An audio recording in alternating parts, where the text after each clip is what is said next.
Moi bo día a todas, a todos. Pois é un prazer xuntarnos aquí neste edificio da Casa Europa da Universidade para presentar hoxe este libro Género e Política, Nuevas líneas de análisis ante la cuarta ola feminista, da que son editoras e coordinadoras Marta Lois, que nos acompaña aquí na mesa, e Alba Alonso, que está aquí na primeira fila. E con este acto, pois, de algún xeito, iniciamos pois a serie de actos que ao longo desta semana van a estar moi orientados hacia a celebración deste 8 de marzo, un ano máis, pois, todo un conxunto de actuacións no que tratamos de poñer de manifesto a necesidade de seguir loitando pola igualdade efectiva de dereitos de mulleres e homes, que é unha tarefa inacabada. Ben, é un orgullo para todos nós poder contar para esta presentación coa vicepresidenta segunda e ministra de Traballo, Yolanda Díaz, que ven á súa universidade, e na súa universidade pois estamos moi orgullosos de exalumnas como ela. Sei que ela tamén ven moi contenta cada vez que se achega aquí a Santiago e a súa universidade, e agradecemoslle moito que quixera compartir connosco esta presentación. A ela, a súa delegada do Goberno, que tamén nos acompaña, e a todas e todos vós, vexo por aquí, decanas, persoal da universidade, de todos os ámbitos da cultura, e un placer poder acolleros aquí. Sin máis, imoslle dar a palabra a Marta Lois, que nos vai facer unha primeira presentación desta obra. Logo, despois, simplemente para que teñan claro, despois desta presentación así institucional, que vai a ser moi breve, haberá xa unha mesa xa sobre os contidos máis do libro, tanto coas autoras como coa ministra e tamén con María Xosé Agra, que está aquí connosco. Ben, moi bons días a todas autoridades, reitor, vicepresidenta, subdelegada de Goberno, delegada de Igualdade. É un gran prazer e unha honra contar coa vosa presenza para celebrar nesta semana que conmemoramos o día 8M, o Día Internacional das Mulleres, poder celebrar a presentación do noso libro colectivo que leva por título Género e Política, Nuevas líneas de análisis ante la cuarta ola feminista. É unha obra que está editada por a editorial Tirán lo Blanch.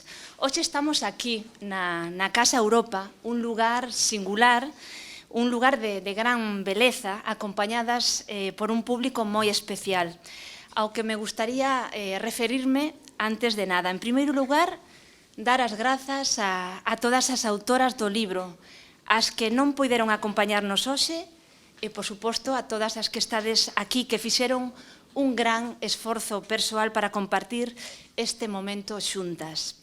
Se me permitides, vou nomear rapidamente as que están sentadas ao noso carón. En primeiro lugar, gustaríame nomear, por suposto, a María Xosé Agra, que participará na mesa de conversa, que é a autora do prólogo deste libro, que é o noso gran referente do pensamento filosófico e da teoría feminista. Catedrática de Filosofía Moral da Universidade de Santiago de Compostela. En segundo lugar, tamén quero nomear a todas as autoras que estades presentes. A profesora María Bustelo e a Rebeca Tildesley, da Universidade Complutense de Madrid. A Arantxa Elizondo, a Ainhoa Novo e a Eva Martínez, que veñen da Universidade do País Vasco. A María Silvestre, da Universidade de Deusto. A María de la Fuente, investigadora, doutora, que ven de Barcelona. A Julia Espinosa, dende a Universidade de Sevilla. A María Caterina, da Universidade de Nebrija.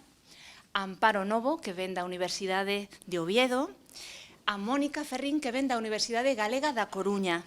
E, por suposto, como non, tamén as compañeiras da Facultade de Ciencias Políticas, a Alba Alonso, coeditora deste libro, xunto conmigo, a Natalia Paleo e a Isabel Diz.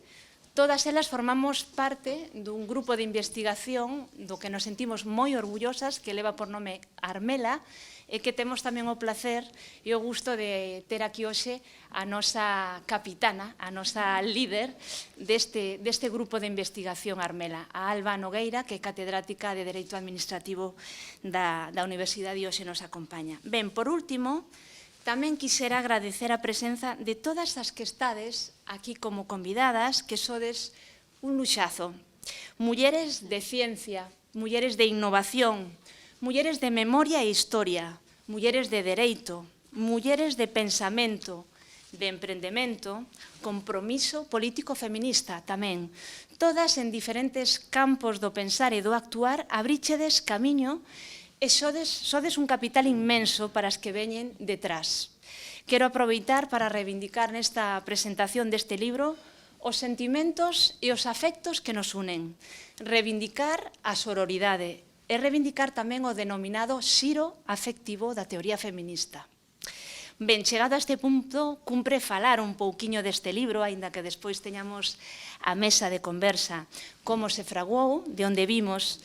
É unha obra escrita a moitas mans, a 25 mans, en 15 capítulos. Unha obra que traslada as principais investigacións e achegas realizadas por expertas no campo da ciencia política, no campo das políticas públicas e o xénero. É un libro que aborda preguntas, enfoques, conceptos no marco da chamada cuarta onda feminista. É un traballo maduro que aposta por seguir fortalecendo as redes de traballo académico sobre xénero e política. Unha rede que comezou no noso país a tecerse xa hai 2 décadas.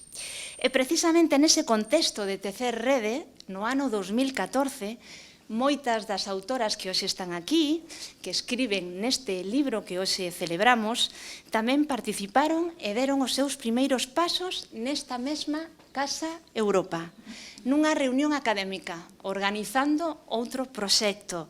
Naquel momento tratábase do novidoso manual chamado Ciencia Política con Perspectiva de Xénero, que foi publicado na editorial ACAL. Un libro que tivemos o prazer e a sorte de recibir un premio ese mesmo ano, no 2014, que foi o Premio Nacional Ángeles Durán, un premio de innovación científica pola súa creatividade metodolóxica, por contribuir ao avance do coñecemento feminista e por impulsar a calidade na investigación. Aquel premio, sen dúbida, foi unha gran alegría e estímulo para todas, como tamén o premio outorgado por esta institución, pola Universidade de Santiago, ao mesmo libro, o seguinte ano.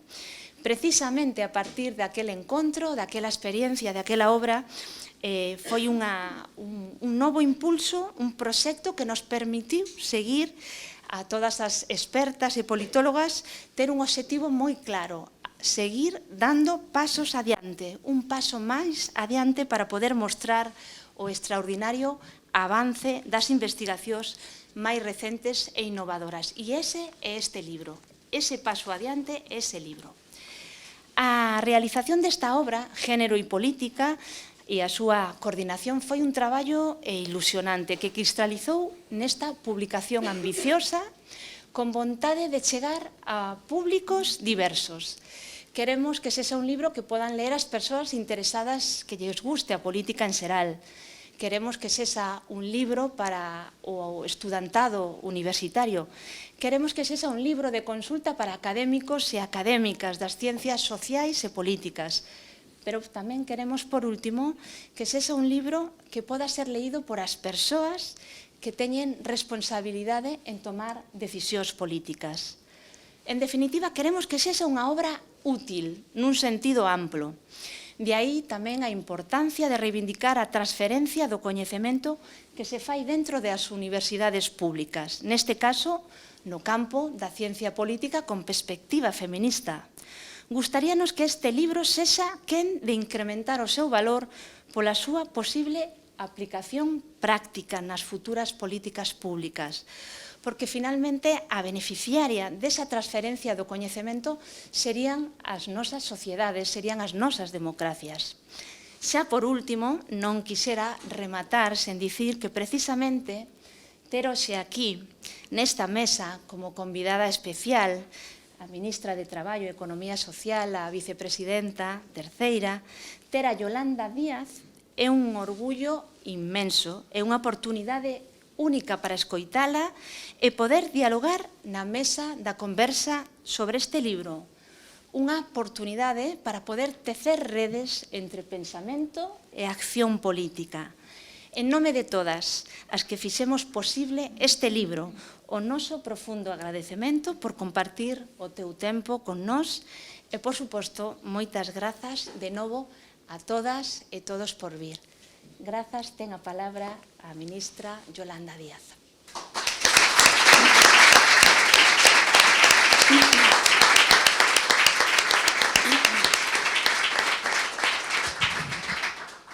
Bos días, grazas pola vosa presenza.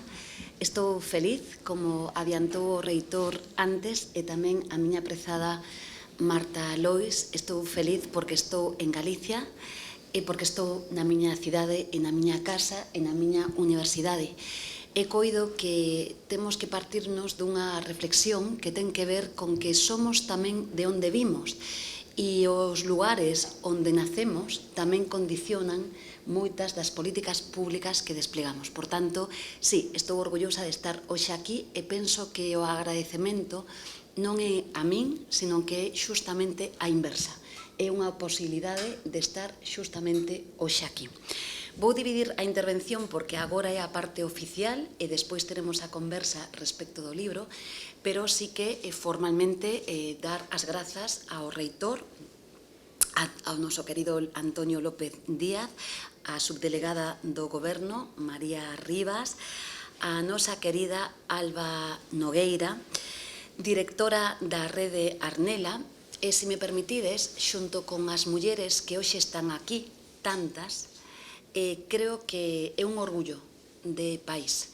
Creo que é tanta a intelixencia colectiva de mulleres como Alba e moitas das que estades aquí, que mesmo penso, ás veces con tristura, que non somos capaces de visualizar o que realmente aportades. E, por tanto, grazas, Alba, por ese traballo, que é un traballo colectivo, e fago tamén en nome de todas as catedráticas e as profesoras universitarias que estades a participar nesta publicación que coordinan a profesora Marta Lois e Alba Alonso.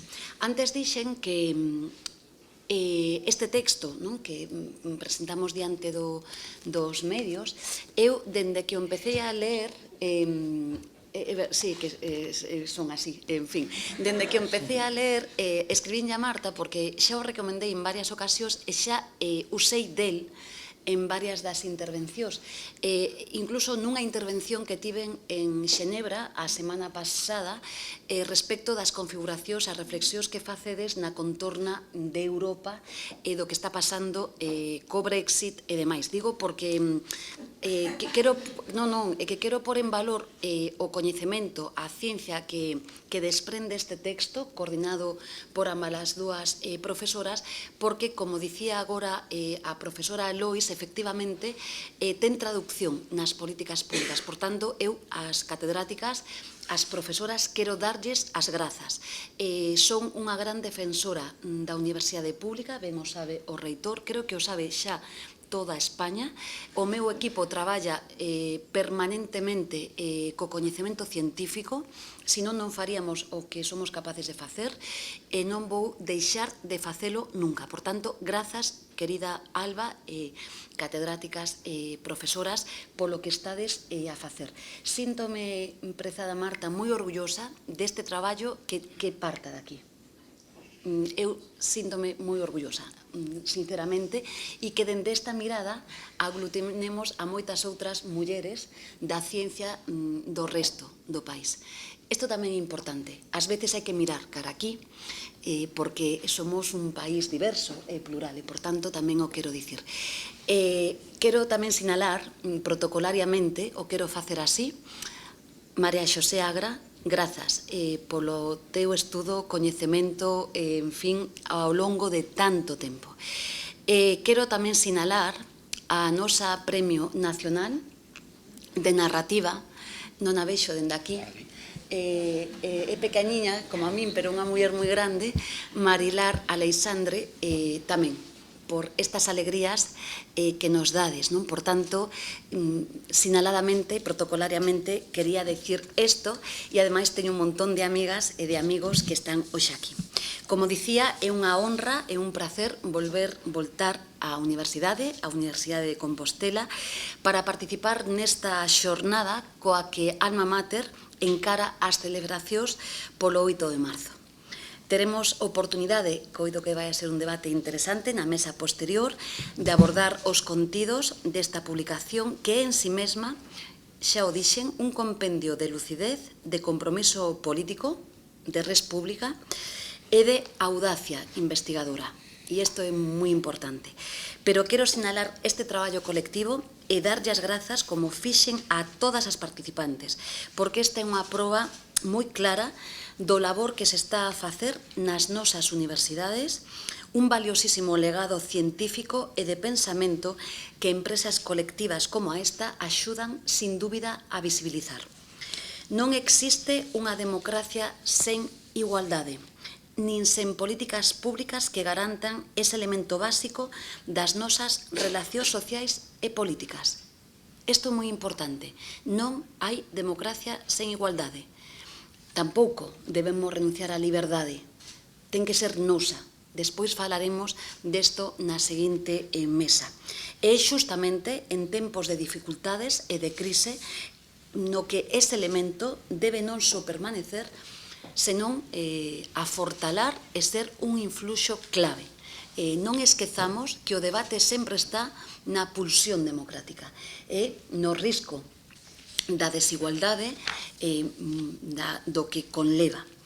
As políticas de igualdade, lembraba estes días, non sei que día, non son aquilo que sobra, aquilo que se pode recortar cando hai que afrontar obrigas máis onerosas. Supoño que podemos facer neste texto, se fai nalgúns capítulos, un compendio exhaustivo dos recortes que se teñen propiciado no país, pero no conxunto da Unión Europea. Por tanto, as políticas de igualdade non son aquilo que soltamos cando as cousas veñen mal dadas, senón ao revés.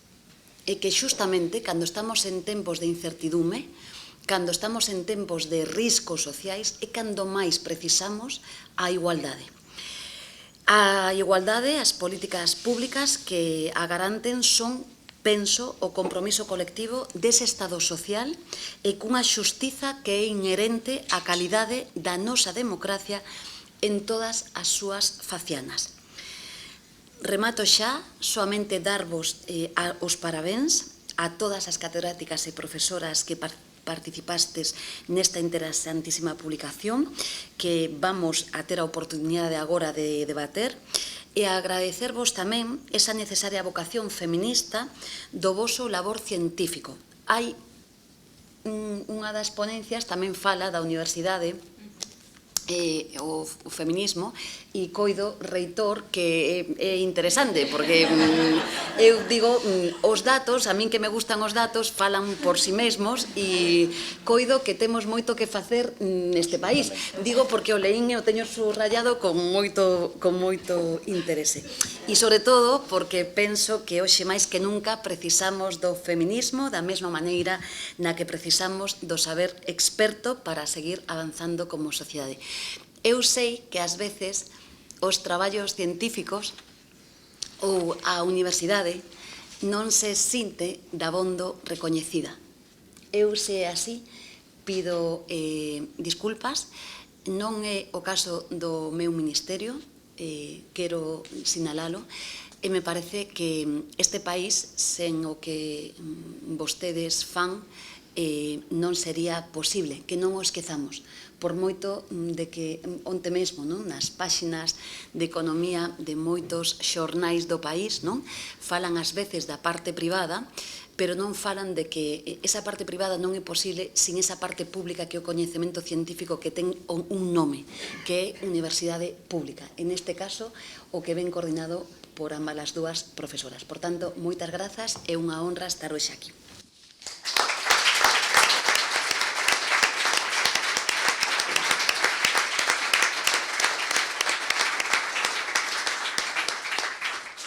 Moitísimas grazas, vicepresidenta, querida Yolanda. Grazas, Marta. Eu vou ocupar só minuto e medio, 2 minutos.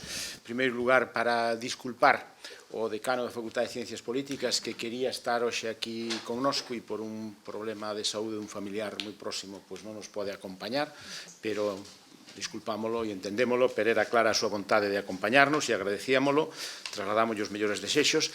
En segundo lugar, pois, dar os parabéns, agradecer o traballo feito por Marta Lois, por Alba Alonso, editando, coordinando estas 25 mans, o mellor son 50, se hai 25 autores son 15 capítulos.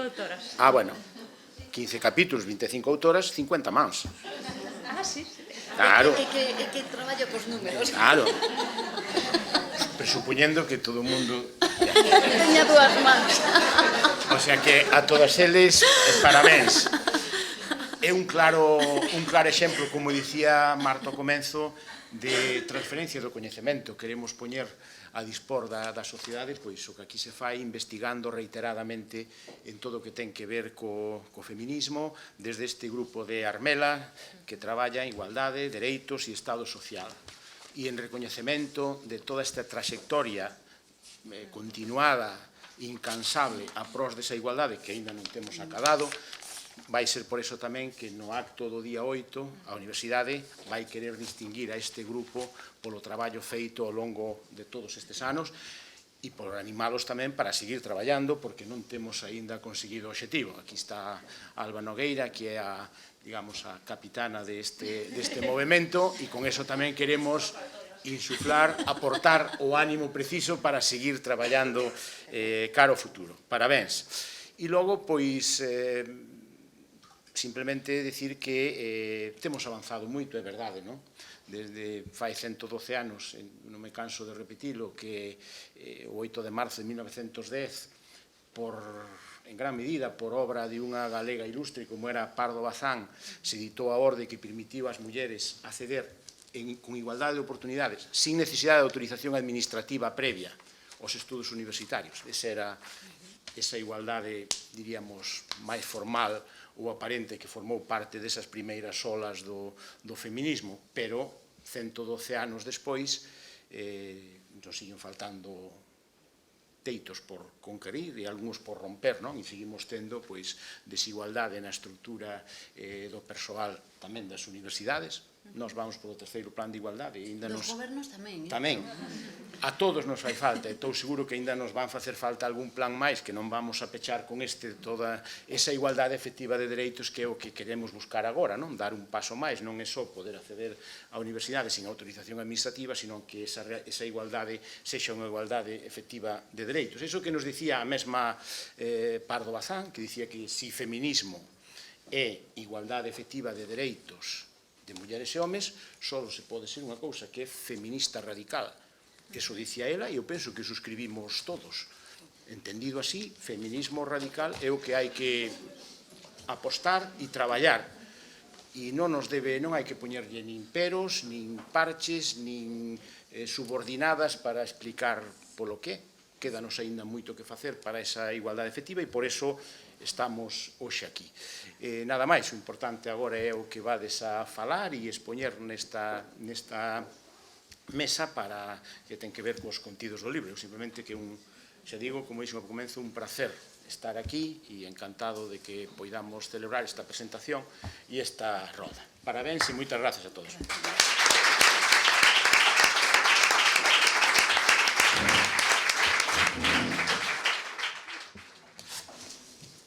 Bueno, bos días. É un placer para min poder conducir esta mesa de reflexión, de diálogo sobre o libro que nos reúne hoxe aquí e compartir con xente que ten o libro lido, subliñado. É fantástico. Non podo estar mellor acompañada hoxe aquí por persoas que son un referente tanto en termos de compromiso político como de compromiso feminista, que é ao final o que inspirou esta obra. Vou simplemente a dar unhas pequenas liñas sobre cada unha de elas, por orde de intervención, e logo unha pequena aportación persoal. En primeiro lugar, introduce a profesora María Xosé Agra, catedrática de Filosofía Moral, autora clave, como comentaba Marta anteriormente, no que ten que ver coa teoría feminista en España e, ademais, pioneira do activismo en prol da igualdade en Galicia. María Xosé abriu camiño para as que viñemos detrás, especialmente na Universidade de Santiago de Compostela, onde deixa un profundo legado, do que todas disfrutamos hoxe. E, ademais, autora do prólogo deste libro, no cal nos lembra a centralidade da mirada de xénero para comprender a política e o político en xeral. En segundo lugar, introduce a profesora Arantxa Elizondo, da Universidade do País Vasco, unha das primeiras académicas en España que se especializou no estudo das mulleres na política, na promoción da igualdade tamén dende as institucións, e que tamén rompeu teitos de cristal, como ten sido ser a primeira presidenta da Asociación Española de Ciencia Política, que en 30 anos nunca tivera un liderado feminino. Arantxa acompañounos tamén na aventura de elaborar este libro, neste caso cun capítulo sobre a promoción da igualdade na universidade, que mencionaba a vicepresidencia e un intre, e que elaborou coas profesoras María Silvestre e María López. Finalmente, acompáñanos na mesa moi xenerosamente a vicepresidenta terceira do Goberno de España, Yolanda Díaz. No seu caso, non se nos escapa o compromiso feminista que ten no exercicio do seu cargo actual, sen dúbida, en tempos moi complexos para a defensa da igualdade, pero quería destacar aquí especialmente que ese compromiso ven de lonxe, e que está moi ligado a algunha das autoras deste libro. A súa trayectoria de colaboración coas profesoras Marta Lois e Isabel Diz iníciase na xornada sobre mulleres, institucións e política que se organizaban na Facultade de Ciencias Políticas da USC hai máis de 15 anos. Estes precedentes deixan patente o fondo interese que ten a vicepresidenta por repensar a política dende a mirada de xénero. Antes de darlle esa palabra, quería simplemente introducir algunhas pequenas notas como coeditora xunto con Marta deste traballo. Agradecer, en primeiro lugar, ese increíble equipo de autoras, esas 25 autoras e 50 mans, que aceptaron moi amablemente participar en este proxecto, un proxecto que iniciamos no ano 2020, en plena pandemia, cando era moi difícil levar a cabo investigacións orixinais. Todas elas aceptaron de maneira entusiasta a proposta inicial que lles plantexamos de recopilar un conxunto de capítulos que amosaran as liñas de investigación máis novidosas no ámbito do xénero e a política. O obxectivo, unha vez máis, era amosar que non se pode facer boa ciencia política e ciencia política comprometida co cambio social se non incorporamos as desigualdades como un elemento que afecta a todos os ámbitos. As investigacións que se presentan no libro dan testemunho do importante que é explorar os efectos destas desigualdades en ámbitos tan cruciais como a participación política, o funcionamento de institucións clave como os parlamentos ou as universidades, ou a concepción da democracia e da súa calidade. Seguimos así con o noso empeño de conseguir que os estudos de xénero deixen de ser concebidos como un gueto de coñecemento que moitas veces está invisibilizado e que sempre ocupa un lugar secundario nos debates académicos e tamén na ciencia política. Esta consideración ten, ademais, repercusións moitas veces na progresión profesional das persoas que nos empeñamos en seguir esta liña de investigación. Neste sentido, quero aquí poñer en valor o papel tan importante das pioneiras no meu ámbito de coñecemento en España, os están aquí, Marta Lois, Isabel Diz, Arantxa Elizondo, María Bustelo, María Silvestre, Ainhoa Novo, Eva Martínez e Amparo Novo, todas abriron camiño para que as que viñemos detrás puidéramos continuar esta liña de traballo. Por último, quero tamén mencionar o agradecemento á colección de investigacións xurídicas da editorial Tiralno Blanc, que dende o inicio confiou no proxecto, na idea, no equipo que había detrás, e entendeu que era importante que tamén a ciencia política tivera perspectiva de xénero e que esta perspectiva estivera visibilizada a través dunha publicación científica. Neste senso, se acompáñanos tamén amablemente a librería Lilith, que ten algúns exemplares para que poidan ser adquiridos para que as persoas que estedes interesadas no libro. Bueno, sen máis, como o interesante está por aquí pola miña esquerda, dou a palabra á profesora María Soseagra, en primeiro lugar.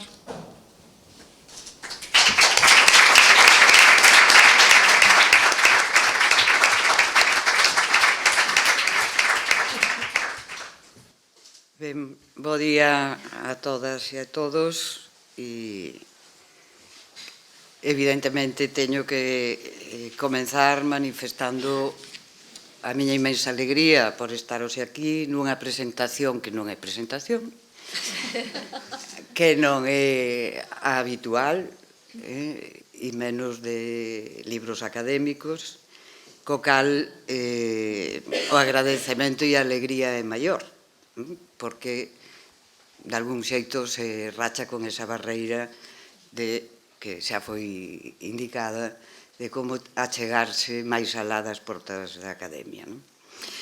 E, en especial, agradecemento a Marta Lois e a Alba Alonso e a todas as autoras por terme ofrecido facer un prólogo, que me sentín moi orgullosa, evidentemente. Foi para min e é unha enorme honra. Non vou dicir nada novo, a miña teima e que tratarei de presentar brevemente é sobre o que me dediquei toda a miña vida docente e académica, que é a teoría política feminista e a cuestión da filosofía política e como articular, podemos decir, pensamento de acción, ou coñecemento de acción, teoría e praxe, etc. Vivimos, e eu non son especialmente pesimista, ni me gusta ser apocalíptica, pero é certo que vivimos tempos revoltos, escoitamos crises de todo tipo, temos ventos fortes de violencia e de guerra e andamos, polo tanto, bastante necesitadas de aire fresco, de traballos e de pensamentos serios que nos axuden a enfrontármonos ao noso presente. Por iso, hoxe, tamén é unha alegría estar celebrando a saída desta criatura da man, das 50 mans, e do esforzo de tantas mulleres na academia, que é un espacio bastante inhóspito, señor Retor. Polo tanto, supoño que tamén é unha alegría para quen estades aquí partillando con nos estas palabras. Parabéns, pois, a editoras e autoras por un libro que nos achega ao movemento e a teoría feminista dende un campo tan, non sei se importante, pero controvertido como da ciencia política. Vou partillar, como digo, unhas brevísimas reflexións, tentando non repetir o que xa está no prólogo.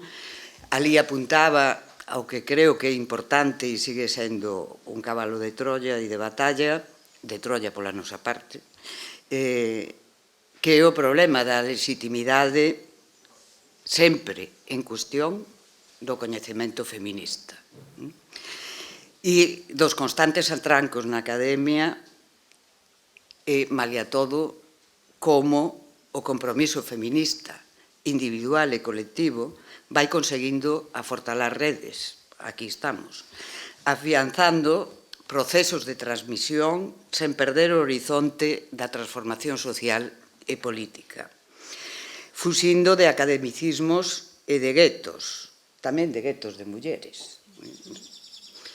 Digamos que no prólogo trataba de reparar de xeito sucinto na conxunción xénero e política, incidindo na importancia, na necesidade e legitimidade dunha publicación como esta, poñendo de manifesto que sabemos que saben, que se sabe que sabemos o que está en xogo, e non é un simple xogo de palabras.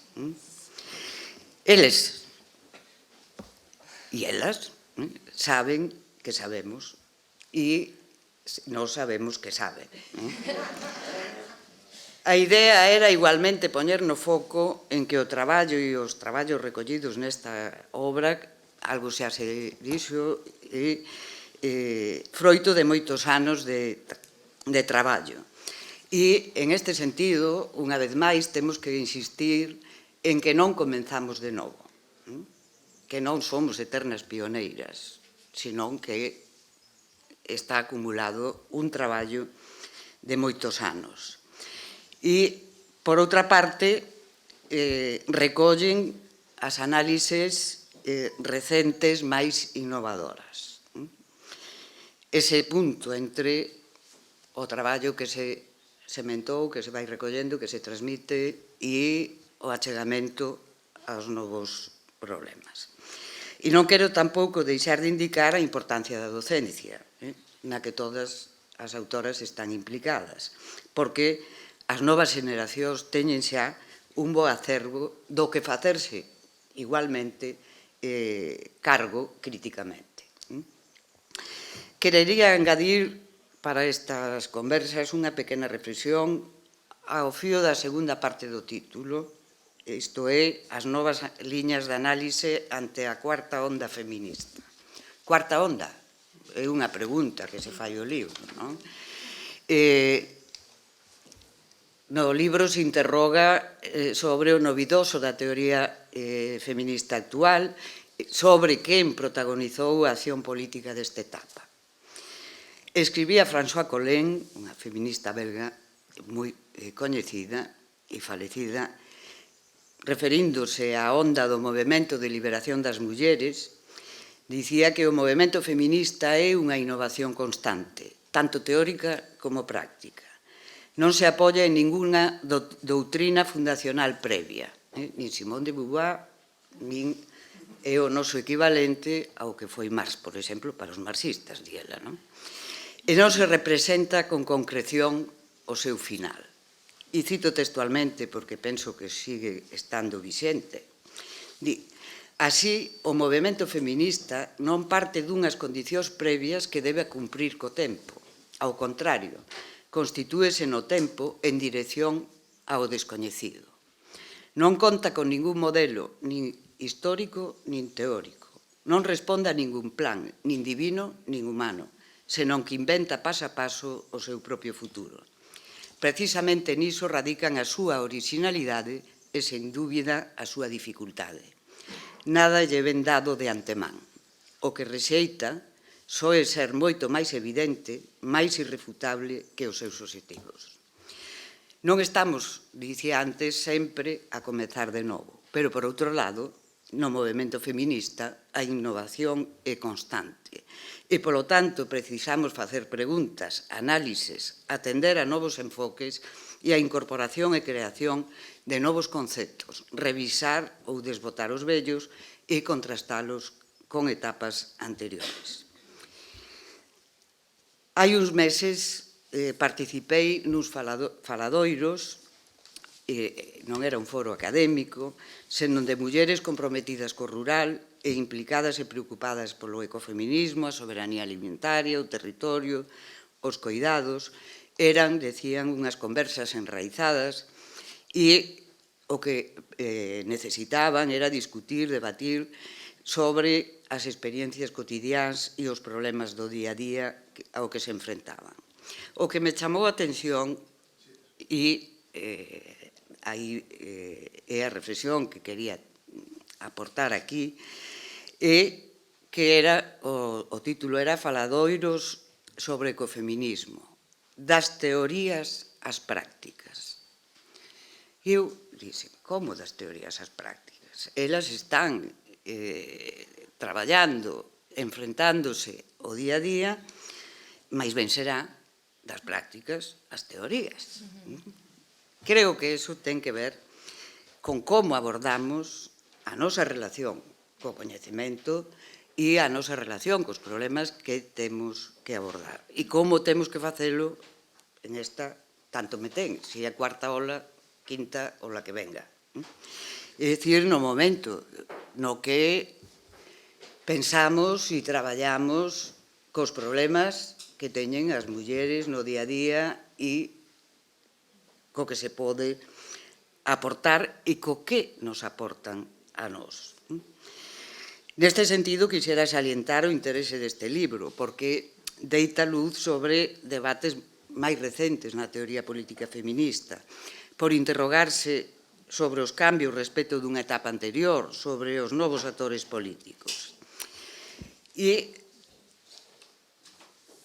traigo aquí a unha querida inspiradora teórica como foi Iris Marion Young, que compartimos moitas veces, porque ela fai un artigo no novo manual de ciencia política, que está moi por aí funcionando moito nas facultades de ciencia política, e ela presenta unha visión xeral da teoría política, partindo da visión de como entenden a política fundamentalmente, se a di no mundo anglosaxón e na línea principal os politicólogos do último cuarto de século.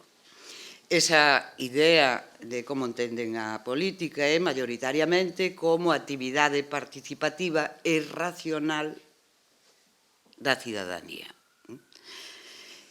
E consideraba que a teoría política, en particular, a que lle dedica a teoría política feminista, máis recente, tiña como novidoso, e seguindo a outra teórica da xustiza e política como Nancy Fraser, o enfoque da politización social e os seus distintos modos frente a esa outra concepción da política. A teoría política feminista, ven a decir Young, é neste senso unha das aportacións máis relevantes e ela sintetiza os temas e as críticas conceptuais da teoría política feminista dese fin de século. O libro que estamos a presentar acolle os recentes debates na teoría política feminista e na política. Nela agroman a reflexión sobre cambios e puntos de inflexión, a cuestión do suxeito do feminismo, do movemento feminista global, o xiro afectivo, a vulnerabilidade, os coidados, os novos suxeitos emerxentes, a nova violencia e a vella e a acción política feminista. Son estes temas que nos siguen e nos seguen a interpelar, que interpelan directamente a teoría política e os politicólogos. Young remataba sinalando que os argumentos feministas tiñan influído nalgúns teóricos masculinos, mais concluía: a maior parte da teoría política segue partindo das mesmas premisas de sempre, sen que en apariencia se considere obrigada nin a revisar os seus enfoques á luz das críticas feministas, nin a presentar argumentos contra elas. Evidentemente, pasan xa, estamos a piques de chegar ao cuarto de século e sigue sendo, penso que avanzamos bastante e que a teoría política xa non pode mirar para outro lado e que os politicólogos non poden mirar. Sobre todo porque aparece a cuarta ola. Quen a predixo? Foron os politicólogos? Onde estaba esa cuarta onda e de onde sae? E, máis ben, o que percibíamos era o contrario. Se nos decía, non, o feminismo está esgotado, é cuestión de unhas nostálxicas que queren volver aos anos 70 e a sacar o sujetador, e que a igualdade se conseguía. que era cuestión de tempo, ao mellor 200 anos, pero era cuestión de tempo. Pero a retórica da igualdade era o fin do feminismo. E, evidentemente, eso supoñía que se resolvían os problemas. En todo caso, xa sabemos que non, e que rebenta esta forte onda que descoloca e que nos descoloca, e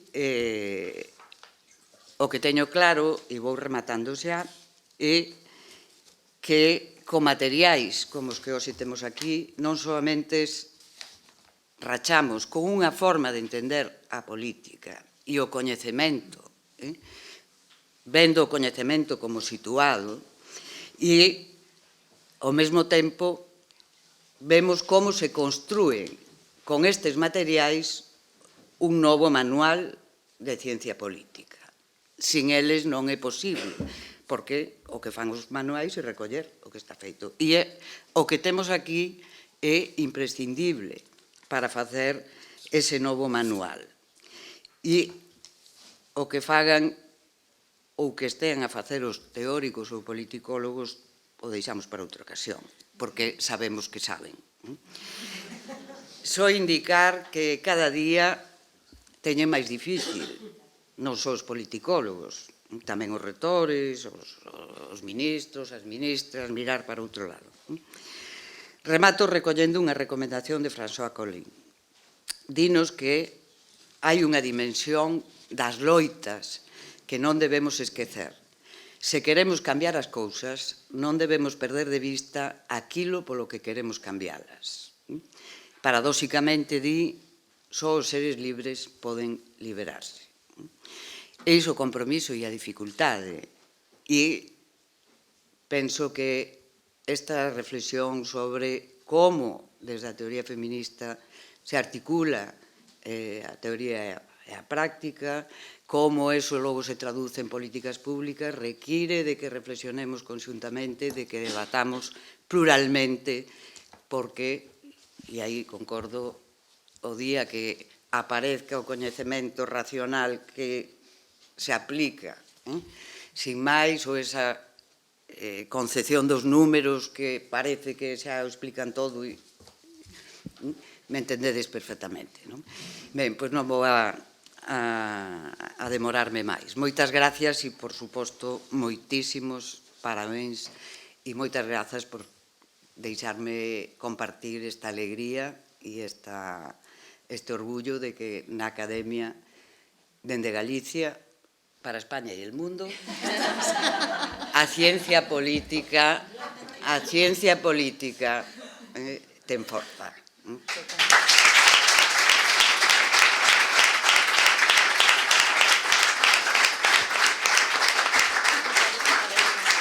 Me pasei moito, Moitas gracias, María Xosé, polas palabras de crítica á ciencia política, que me gustaron moito, pero tamén por esa última mensaxe de forza para continuar.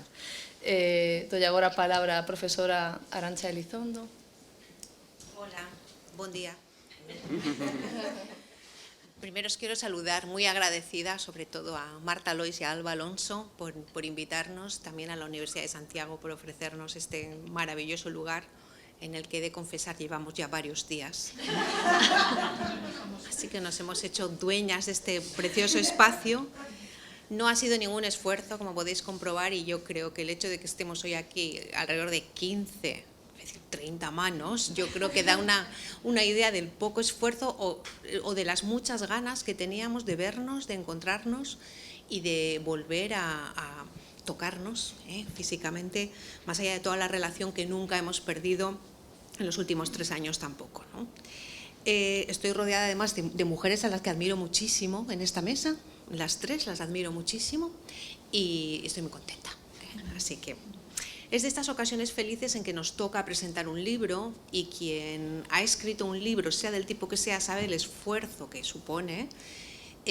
Así que estamos al final de un arduo proceso y solamente por eso ya normalmente estamos contentas cuando aparece ya la criatura y lo tocamos, ¿no? A veces lo acunamos casi, ¿sí o no? ¿Lo tocáis? ¿No? Así que estamos muy contentas con nuestra pequeña criatura. que además yo creo que más allá del contenido también me gustaría subrayar la forma de hacer, puesto que en la academia feminista es muy habitual, mucho, que trabajemos en grupo y que lo hagamos de forma colectiva, y esto hace que nuestra generación de conocimiento, no solo, pero es básicamente colectiva, y eso añade muchos pluses a esa forma a esa filosofía de trabajo y de militancia, yo creo, y de compromiso con el feminismo, hacer las cosas en equipo, en grupo, ¿no? Lo hemos hecho así desde hace muchos años. Yo creo que empezamos ya en aquel congreso de la Asociación Española de Ciencia Política en Santiago, que fue en el año 96. ¿Cómo os quedáis? Muchas no estabais, pero las que estabais, imaginaros todo el cambio, todo el camino que hemos hecho de creación de un grupo permanente, de que haya áreas de estudios de género en cada uno de los congresos de ciencia política. Es decir, hemos hecho una labor inmensa entre todas, y las que se fueron incorporando, que son mucho más jóvenes y que también están aquí. Hemos hecho una enorme labor, y yo creo que este libro es un elemento más, una losa amarilla más en ese camino que estamos construyendo. Yo creo además que toda esta forma de trabajo para nosotras es un nutriente esencial que nos ayuda a caminar en nuestro camino de docencia, de investigación, a transitar por esa universidad que a veces tiene bastantes tristezas y miserias, no siempre, pero yo creo que necesitamos este apoyo, esta inspiración que unas a otras nos vamos dando a lo largo de los años. Cuando alguien hace un trabajo, las demás le leemos, nos inspira, hacemos otra cosa. Yo creo que en ese sentido somos, en general, diría yo, un colectivo con un nivel muy, muy alto de colaboración y de probablemente falta de competitividad, ¿no? Que probablemente sea negativo en muchos casos, en nuestras propias carreras académicas, pero yo creo que es un elemento inherente a nuestra forma de hacer y a este compromiso feminista que os he subrayado. ¿Qué es lo que hacemos en ciencia política? Bueno, hacemos muchas cosas. Analizamos la sociedad, analizamos la política, contrastamos resultados de estudios empíricos, expresamos ideas, planteamos teorías, debatimos con argumentos, es lo que hacemos como docentes, como investigadoras, como pensadoras, y lo hacemos desde un conocimiento situado, porque es un conocimiento feminista, y esto significa que esa mirada a la sociedad que hacemos siempre es una mirada crítica, porque el feminismo es una mirada crítica y lo ha sido siempre, no es una cuestión del siglo XXI, lo ha sido siempre.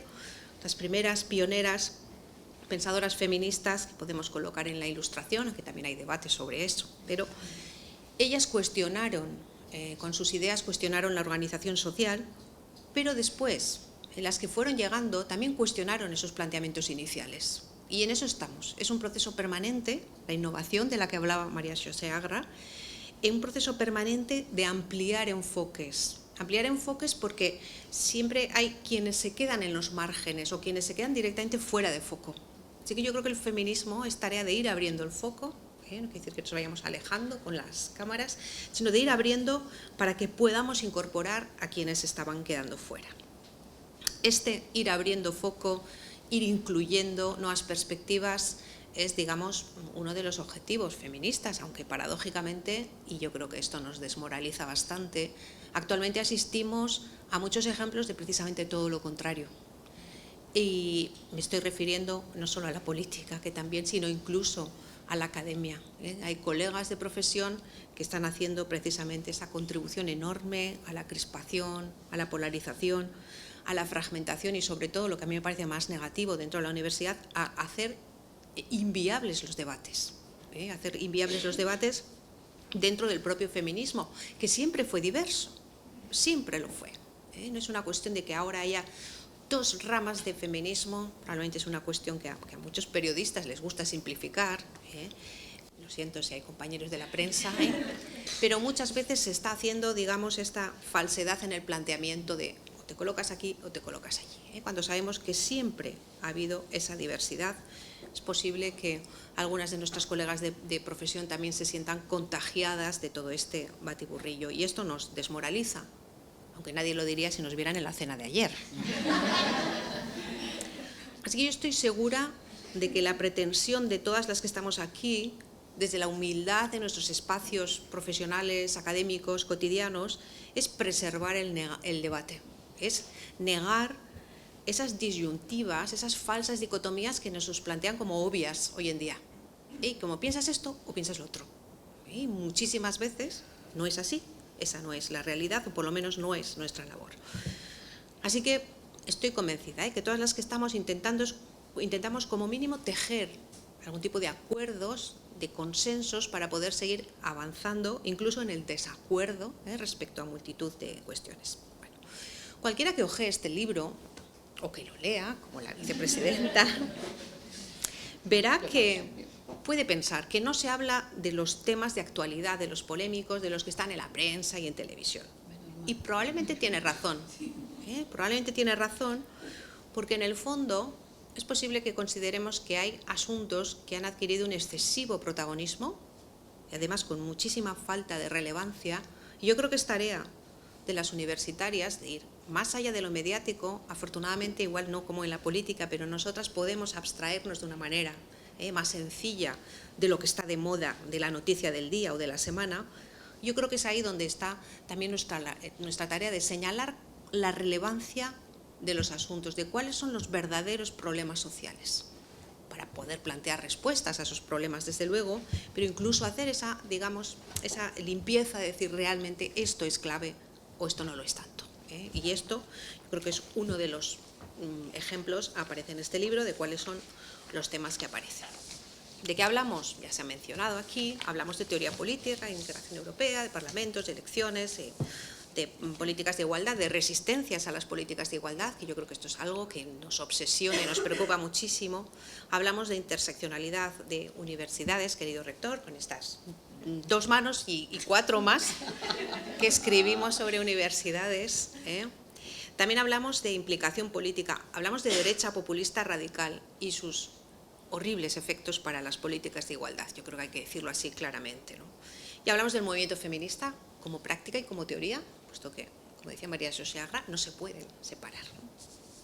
El título hace referencia a la cuarta ola. Efectivamente podríamos hablar cuáles son esos elementos, efectivamente es una ola, cuáles son los contenidos, pero lo que hay un acuerdo, yo creo que total, es que el feminismo hoy es un movimiento global, con nuevas militancias, con nuevas formas de movilización, con nuevos sujetos, que requiere una transformación de los espacios de encuentro y de coordinación que hasta ahora estábamos utilizando, desde luego. Actualmente estamos en una situación de cambio, de profunda transformación y seguramente de crisis, ¿por qué negarlo? Pero uno de los grandes logros del feminismo, y yo creo que eso está muy claro, ha sido incluir la agenda feminista en la agenda de las instituciones. De nuevo vuelvo con el tema de los problemas y los temas, creo que es lo fundamental. Con mayor o menor fortuna, esto también depende de los contextos. Pero muchas de las que estamos aquí, en algún momento de nuestra vida hemos asumido directamente responsabilidades institucionales, políticas, en diferentes niveles de gobierno, autonómico, local, instituciones de representación, en órganos de las universidades o en directivas de asociaciones profesionales, y directamente hemos contribuido a llevar temas, con nosotras a plantear temas y asuntos que antes no se consideraban. Así que esa labor directa también la hemos hecho muchísimas de las que estamos aquí, ¿no? Hemos contribuido. Hay cuestiones como la necesidad de que haya mujeres en todos los ámbitos donde se toman las decisiones. Una posible ley de representación paritaria, imaginaros.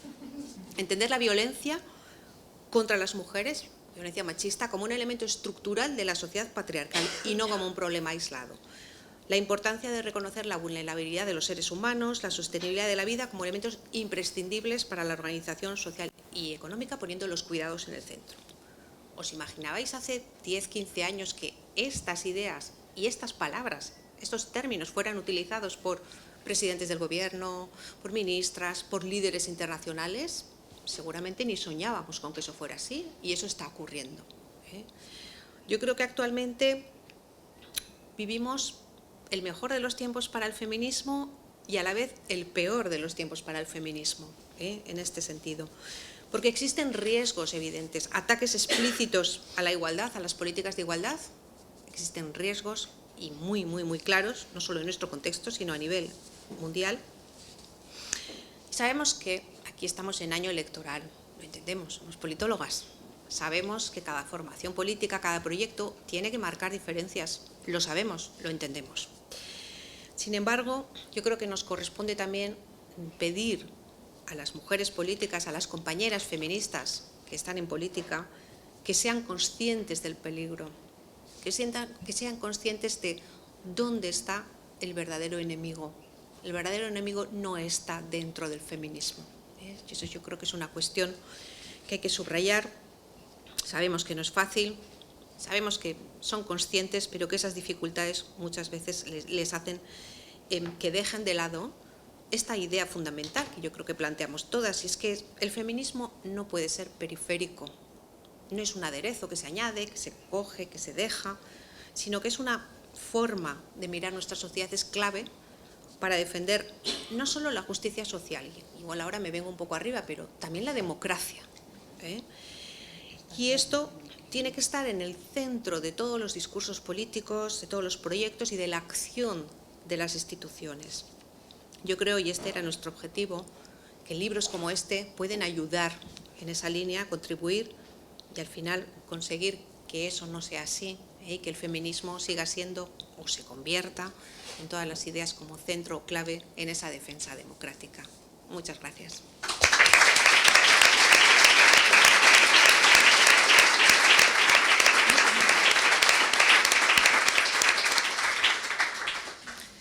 Muchas gracias, Arantxa, en particular por ese último recordatorio de lo que tenemos por delante en lo respectivo a la igualdad. Finalmente, dou a palabra a Yolanda Díaz, vicepresidenta terceira do Goberno de España. Segunda, pero da igual. Segunda, é o mesmo. perdón. Eu son Yolanda.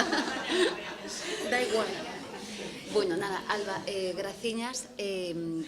Vou facer unha previa, unha consideración que supoño ides comprender, e é que xustamente como dicía agora Alba, eu son vicepresidenta do Goberno de España e, por tanto, vou facer unha reflexión neste contexto.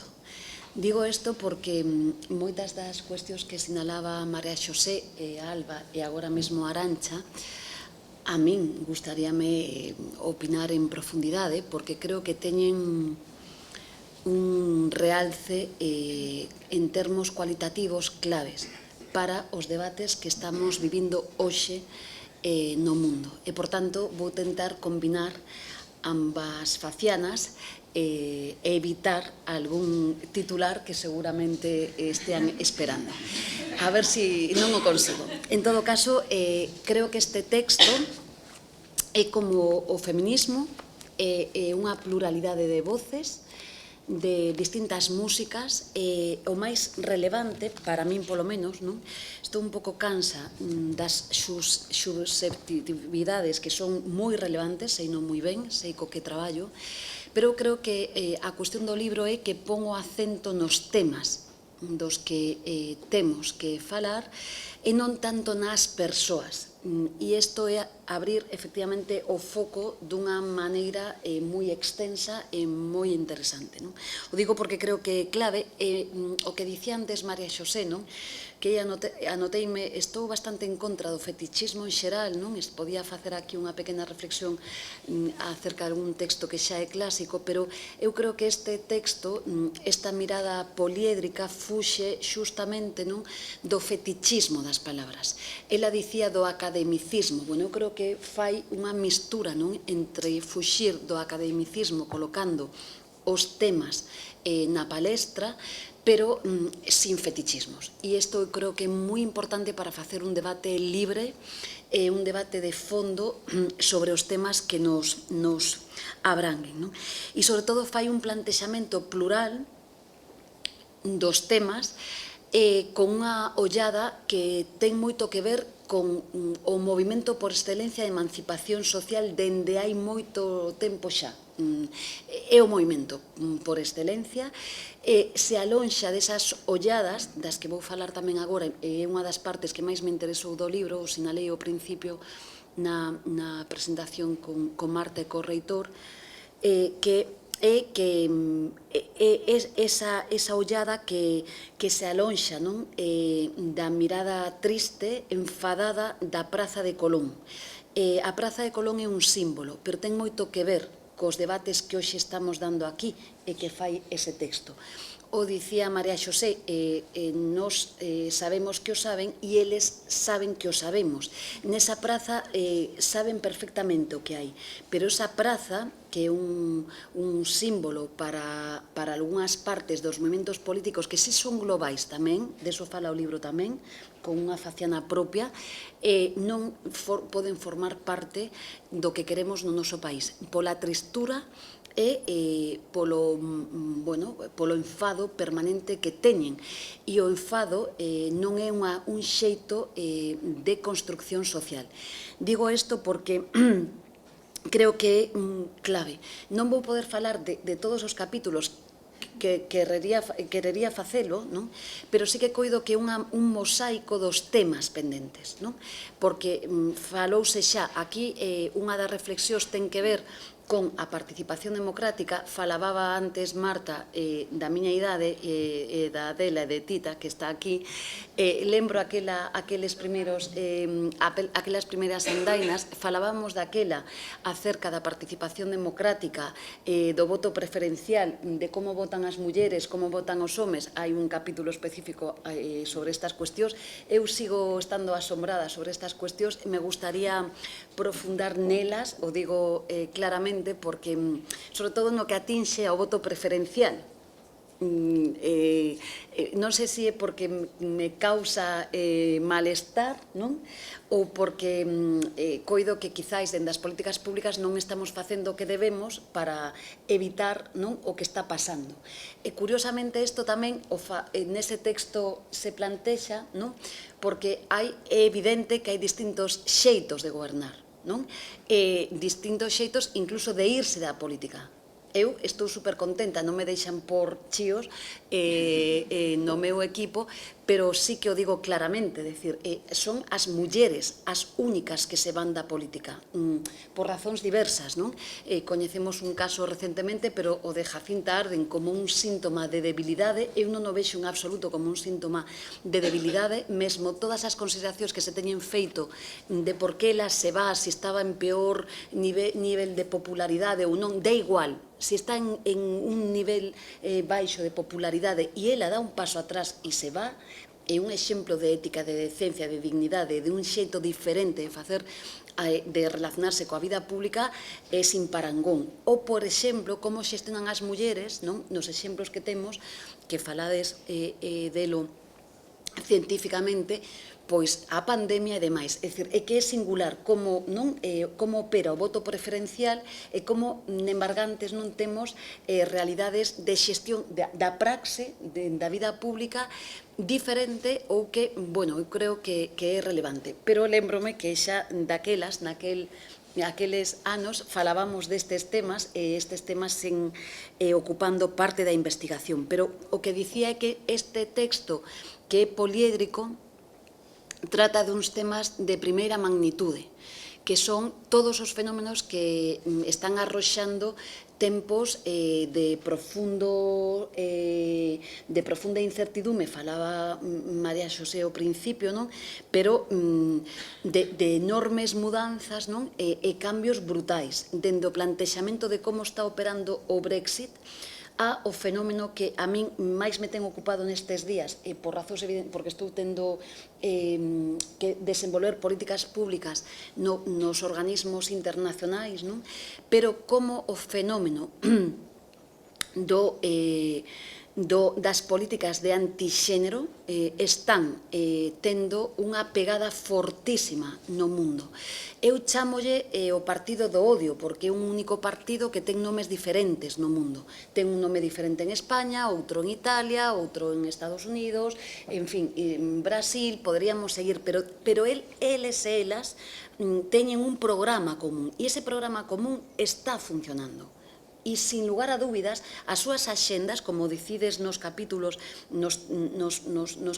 propios nesta materia, son reais. E na praxe, claro que é imposible desligar a teoría da praxe, como decía María Xosé. Eles están levando adiante ese programa común no conxunto do mundo. E o debate a mí me resultou moi interesante, porque creo que todo isto en Galicia sabémolo moi ben. Isto da choiva, non, de fina, está cambiando o noso país. Digo isto porque a parte poliédrica do texto no que mistura, non, o que fala, non, desas vertientes da dereita populista, antixénero, radical, sí, radical no termo estricto do que supón ser radical, desas axendas que son racistas, que son nativistas, que son autoritarias. Isto está pasando. O debate que plantexades é se estamos diante dunha urbanización de Europa e do mundo das nosas políticas públicas. Isto está pasando, non só en Castilla e León. Isto está pasando e é real. E estar nun EPSCO, que no Consello de Ministros e Ministras das que eu formo parte, Hungría, Polonia, existen e condicionan as políticas. E a mudanza que ten, digo porque está a parte do libro, de verdade, é que levo recomendando a amigas e amigos o texto, porque fai unhas reflexións, creo que de fondo, sobre o que está en risco, que non é casual. Sabémolo e o saben, é dicir, está claro que está en disputa, pero tamén as posicións do feminacionalismo, que é unha auténtica excusa para tras de sí levar a mesma corrente de opinión racista, xenófoba e demais. Bueno, todo isto creo que é unha bandeira dende a praxe e o pensamento que o antifeminismo radical é que quere condicionar sin lugar a dúbida a resolución dos tempos e dos temas deste século que veñen de moi lonxe. Eu creo que este texto, como diría Carol Pateman, justamente está sostendo as grandes cuestións. Pensemos o que pensemos, pero están dirimindo sobre estas cuestións e o fai dende un plantexamento que é a transversalidade de xénero dende unha ollada interseccional é moi diferente. Eu creo que o plantexamento que fai, por iso concordo absolutamente, o dixen ao principio e o digo sempre que podo, con Arantxa, o que está en xogo é a democracia. Este é o debate. E, por tanto, veño dicindo que a calidade democrática mídese hoxe no conxunto do Estado e no mundo, nos distintos países, en relación a estes debates. E aí é o indicador de como prosperan en termos democráticos as sociedades contemporáneas. É fácil, o libro tamén vai misturando calidades democráticas e demais sobre isto. Frente a esa internacional reaccionaria, que é negacionista coa violencia machista, coa igualdade, pero é a mesma internacional que é negacionista climática, que é negacionista democrática. Son as tres vertientes, non é casualidade, é xustamente a que temos dende o estudo científico que formula o texto darlle saídas dende a interpelación aos poderes públicos. Este é o reto, porque é evidente que non é cuestionable hoxe o cambio, a emerxencia climática e a emerxencia ambiental, non é cuestionable toda a política pública, como di Naomi Klein, xa mesmo dende hai tempo, é política climática, senón vai ser un erro, pero a negación sobre o feminismo, a democracia, as violencias machistas e xustamente o climático, forma parte dun mesmo constructo que ten que ver coa resposta que temos que dar. Eu creo que estiven hai pouco con Añel Franco e con moitas mulleres, moitas profesoras, catedráticas, investigadoras como vos en Brasil. Foi un encontro máis que interesante, non? Penso que xustamente hai que facer, non? Como como un plantexamento cara a un feminismo absolutamente diverso, non?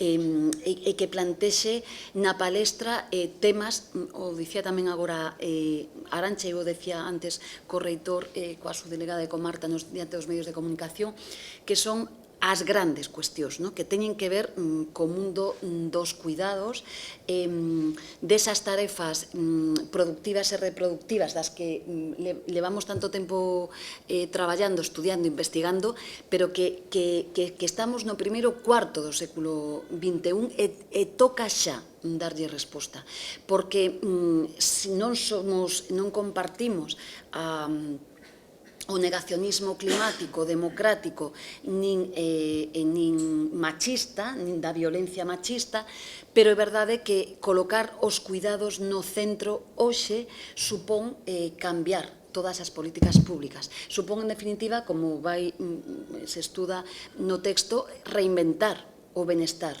no noso país. E isto eu creo que é o debate de hoxe. Todos os debates son moi importantes, pero este é o debate de hoxe. É o debate de como facemos isto, de como materializamos esta realidade dende unha corresponsabilidade pública e privada. Eu sei, eu dicía María, claro que damos moitos pasos, sin lugar a dúbidas, pero este debate ten que chegar.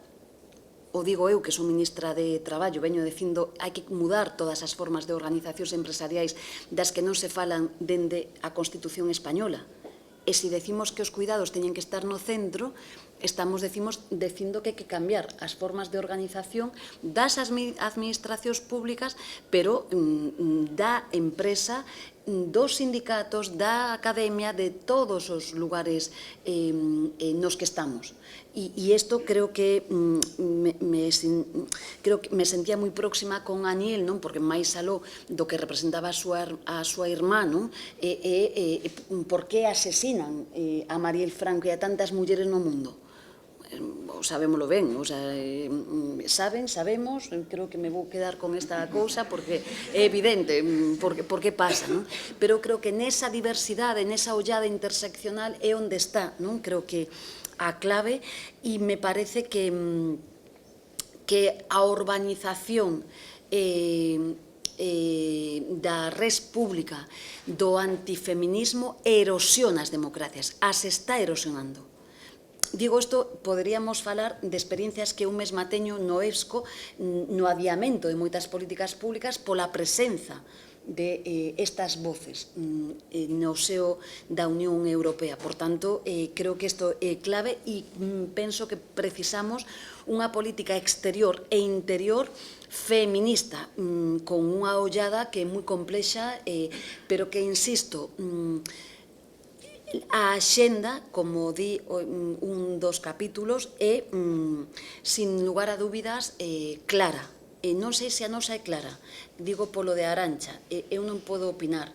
Eu creo que os movimentos son movimentos. O digo no meu exercicio diario como ministra.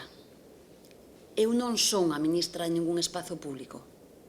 Eu teño vida propia e practico políticas públicas con moito coñecemento, pero quero dicir que os movimentos máis relevantes no mundo hoxe, xunto co ecoloxismo, o indexenismo, é o movimento feminista dende hai moito tempo. E debemos preservar isto. E despois é moi lexítimo que cando haxa campañas electorais todo o mundo faga o que ten que facer, pero coidado co que facemos, porque é o movimento por excelencia, é o movimento intelectualmente da emancipación. Por tanto, está na diana por algo, non por casualidade, non? Digo isto probablemente sendo polémica, en esa pregunta que formula no subtítulo o texto, estamos diante dunha onda, unha cuarta onda, pois verémolo, en todo caso, non? E as sociedades son as que teñen que responder a isto, non? Eu, en todo caso, respecto de como abordan moitas das problemáticas actuais, síntome como próxima de algunhas das cuestións que xa teóricas veñen dicindo. Eu sería partidaria dun feminismo a favor. Creo que se avanza socialmente construindo pontes, non derrubando pontes. Creo que é así.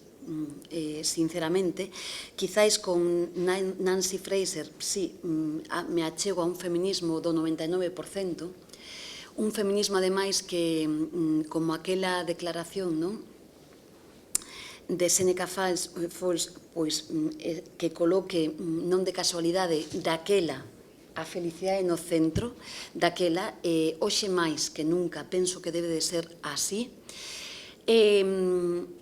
Creo que sei que estamos nos intres das grandes identidades, das grandísimas identidades, pero con Brown probablemente eu creo que máis que centrarnos no que somos, quizáis deberíamos preguntarnos o que queremos. E dende aí camiñar. Eu sei que as identidades son imprescindibles na nosa vida. Comecei dicindo que non era o mesmo ser galega, nacer aquí, que nacer en Madrid. Por tanto, sei moi ben do que estou a falar e sei moi ben das multiplicidades das identidades nestes debates, sei non moi ben, pero creo que mellor pensemos que queremos. E dende ese que queremos, quizáis podemos ir ensanchando e gañando espacios. Digo, é moi interesante, eu non podo facelo hoxe aquí porque daría titulares, seguramente que gustosos, pero creo que está moi ben, que hai a favor total de todos os pensamentos, de todas as discusións. O dicía este fin de semana nun acto. Que sucede? Pois vale, pensamos de maneira complementaria. Que pasa? Na economía están discutindo, a ciencia económica discute todo o día, non pasa nada, non se abren os titulares dicindo que catástrofe, non se poñen de acordo. E que? Digo eu que son unha muller da parte económica do goberno. Pois, xuro vos que mira que hai discusións académicas nas políticas públicas acerca das diverxencias que temos, como afrontar as cousas públicas na resposta a esta crise. E non abrimos titulares dicindo, bueno, pois no feminismo pasa exactamente o mesmo, estamos vivas, e como estamos vivas pensamos, temos moitos matices e construímos moitos debates, e xa está, e non é negativo, é positivo, é porque estamos vivas, e porque pensamos moito, e calquera que lea o libro, pois efectivamente o estudio suliñe como fixen eu, verá que te vai facer pensar sobre moitas das cousas que aquí dicimos.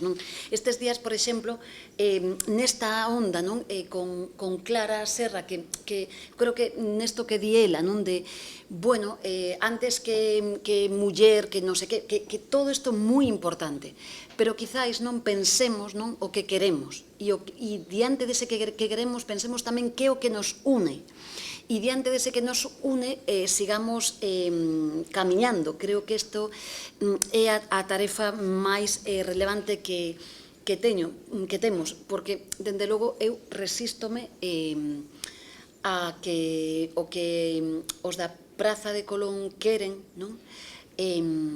poda avanzar. É dicir, dende logo, dende toda a intelixencia que hai aquí e que estades aquí, estou certa que máis alá de todas as consideracións que teñamos e de todas as políticas que teñamos, dende logo, eu creo que non queremos chegar a este punto. Por tanto, eu o que diría é que totalmente a favor do traballo destes debates da lectura, e como máis aló hai textos que son clásicos, neste caso vou citar o contrato sexual, da igual o que pense cada quen, tamén o que é verdade é que Peitman de algún xeito non formula este contrato social en relación ás mulleres, da igual o que pense cada quen. Eu sí que creo que é imprescindible un novo contrato social que sí, que ten que ser feminista, con todo o pensamento feminista dentro, con todas as mulleres e os homes feministas dentro, e falo en plural, máis aló non de todos os matices. E, dende logo, douvos as grazas, creo que fala moito do que está vivindo, non? Estou aquí vendo das guarderías e tal, e que me pon un pouco nerviosa porque este é o debate, o debate é falamos moito, querido reitor, en termos, miro para el pola súa especialidade, non? Cando falamos de ingresos públicos feministas? Cando? Eu que son unha muller da parte económica do goberno. Desto hai que falar. Falamos en serio de colocar os coidados no centro? De inversións públicas, de recursos públicos, de canto persoal precisamos, que ademais eu que son ministra de Traballo xeraría postos de traballo que xeran valor engadido, o país que queremos, o feminismo a favor. Non sei, desto vai a cousa, non? O libro, en fin, non podo determe, non? Pero dá un montón de datos acerca dos países máis igualitarios, por que o son, como conseguiron, e os máis desiguais. Os países, non? Fala a ministra de Traballo, que me sinto moi orgullosa da lei das traballadoras do fogar, é a norma que seguramente en termos cuantitativos abrangue a un colectivo máis pequeno, pero eu sei que simbólicamente ten unha forza brutal, porque cando estaba eu con Alba Nogueira na Facultade de Dereito, o sea, por que razón a legislación española laboral dende o século XX e o XXI decidiu por escrito nun BOE excluir de unha serie de dereitos a un colectivo que son mulleres sin rubor, non? Así, alegremente, por qué? Non? En fin, digo isto porque me parece que o libro merece a pena. Isto dos impostos hai que sumar, digo, porque é clave e, bueno, un placer estar con vosco aquí. E a ver se moitos titulares. Os jornalistas saben que son de outra clase. Bueno, moitísimas gracias ás tres por esta mesa inmellorable. Eu creo que abriu boca de maneira excelente para quen queira continuar a lectura do libro.